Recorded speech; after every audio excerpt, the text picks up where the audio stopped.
त्यागमूर्ती तू शांत चित्त तू योग रूप संसारी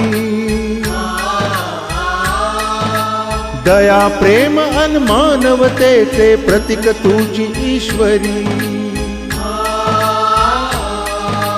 सिद्धमूर्ती सिद्धार्थ गौतम सकलांचा स्वामी